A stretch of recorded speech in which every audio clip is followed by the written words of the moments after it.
So hi guys, nandito na naman ako. Ayan, hindi talaga ako mapigilang hindi tingnan tong mga halaman namin ni Mami every morning. So naglagay ako ng isang jade dyan na may flower para mahawa naman tong dalawa dito. Ayan, hindi ko alam ba't hindi sila nag-flower. Sila lang walang flower na jade.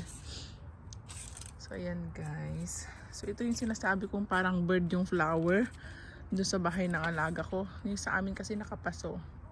Ayan, at napaligiran siya ng ibang klaseng, ano ba yan tawag niya, na halaman. Kaya mahirapan akong bunutin yan na ilipat sa lupa. Ayan guys, andito na naman ako sa mga jade namin. Ayan, so naalala ko na guys, kaya siguro sila nag-bloom ng ganyan. Kasi yung ugat nila nakahinga dahil nilipat ko nga sila sa malalaking paso. Ayan, kasi noon guys,